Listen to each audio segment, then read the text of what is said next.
माझ्यावर खोटे गुन्हे दाखल करून मला संपवण्याच्या प्रयत्नात असलेले डीसीपी विजय कबाडे यांची खातेनिहाय चौकशी होऊन त्यांच्यावर कायदेशीर कारवाई करण्यात यावी। माझ्या जीवितास काही बरे वाईट झाल्यास डीसीपी कबाडे हेच जबाबदार असतील। तसेच येत्या काळात माझ्यावर खोटे गुन्हे दाखल करण्याचा जर प्रयत्न झाला तर मी डीसीपी विजय कबाडे यांच्या घरासमोरच आत्मदहन करेन असा निर्वाणीचा इशारा प्रहारचे शहराध्यक्ष अजित कुलकर्णी यांनी बुधवारी राज्याचे गृहराज्यमंत्री योगेश कदम यांना दिलेल्या निवेदनात दिला। प्रहार जनशक्ती पक्ष व शेतकरी संघटनेत शहराध्यक्ष म्हणून कार्यरत असलेल्या अजित प्रभाकर कुलकर्णी यांच्या विरुद्ध 2 कोटींची खंडणी मागितली म्हणून हेतू पुरस्सर खोटा गुन्हा दाखल करून डीसीपी विजय कबाडे यांनी सोलापूर आणि धाराशिव या जिल्ह्यातून तडीपार केल्याचं खळबळजनक निवेदन गृहराज्यमंत्री कदम यांच्याकडे सुपूर्द केलं। प्रहार जनशक्ती पक्षात कार्यरत असताना सर्वसामान्य नागरिक, दीनदुबळांना, शेतकरी, शेतमजूर, महिलांना न्याय मिळवून देण्यासाठी अजित कुलकर्णी यांनी लोकशाही पद्धतीने विविध आंदोलने, उपोषणे केली असताना पोलीस प्रशासनाने माझ्यावर गुन्हे दाखल केले आहेत। सोलापूर शहरात अवैध धंद्यांची पाळेमुळे खोलवर रुजल्याचा प्रहारचा दावा आहे। या अवैध धंद्यांना वेळीच पायबंद घालावा अशी आग्रही मागणी पत्रव्यवहार करून पोलीस प्रशासनाला वारंवार जागे करण्याचे काम केले। मात्र पोलीस प्रशासनाकडून कुठलेही अवैध धंद्यांवर कारवाई करण्यात आली नसल्याचे अजित कुलकर्णी यांनी म्हटले आहे। सोलापुरात मटका, गुटखा, सट्टे बाजार, जुगार, राशन धान्याची तस्करी या सर्व गोष्टी बिनबोभाटपणे चालू आहेत। यामागे कोणाचा हात आहे? मटक्याच्या धंद्यात मर्डर होऊन सुद्धा पोलीस प्रशासनाला त्यावर लगाम लावता आलेला नाही। तसेच सोलापूर शहरात राजरोसपणे आणि बिनदिक्कतपणे अवैध धंदे सुरू असल्याने पोलीस प्रशासनाने याकडे कानाडोळा केल्याने या अवैध धंदेवाल्यांचे चांगलेच फावले आहे। हे गोरख धंदे चालू ठेवण्यासाठी पोलिसांचाच आशीर्वाद या अवैध धंद्यावाल्यांना नाही ना, अशी शंका या निवेदनात व्यक्त करण्यात आली आहे। माझा कुठलाही दोष नसताना विनाकारण राजकीय सूडबुद्धीने, राजकीय दबावापोटी माझ्यावर खोटे गुन्हे दाखल करून डीसीपी विजय कबाडे यांनी माझ्यावर अन्याय केलेला आहे। माझ्या तडीपारीने माझ्या कुटुंबावर त्याचा परिणाम होऊन माझी पत्नी आजारी पडली, माझ्या मुलाच्या शिक्षणाची अडचण निर्माण झाली, माझ्या कुटुंबियांना अतोनात सहन करावे लागले आहे। माझ्याप्रमाणे अनेकांचे संसार उद्ध्वस्त करण्याचे प्रयत्न अविरतपणे सुरू आहेत। या सर्व अवैध धंद्यांना पाठीशी घालणारे एकमेव व्यक्ती डीसीपी कबाडे आहेत। त्यांच्या कारभाराची गोपनीय चौकशी करून त्यांच्यावर कारवाई करण्यात यावी असंही अजित कुलकर्णी यांनी म्हटलंय। त्यावर गृहराज्यमंत्री योगेश कदम यांनी सोलापुरातील अवैध धंद्यांवर कठोर कारवाई करण्याचे निर्देश पोलीस आयुक्तांना दिले आहेत।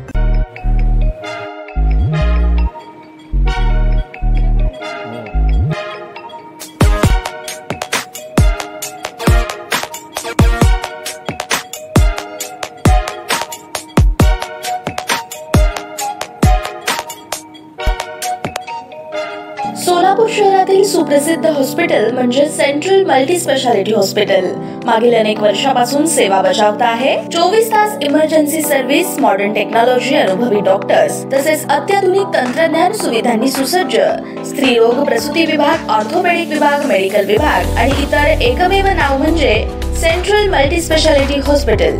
पत्ता गणेशपेठ शॉपिंग सेंटर, मंगळवार बाजार, सोलापूर।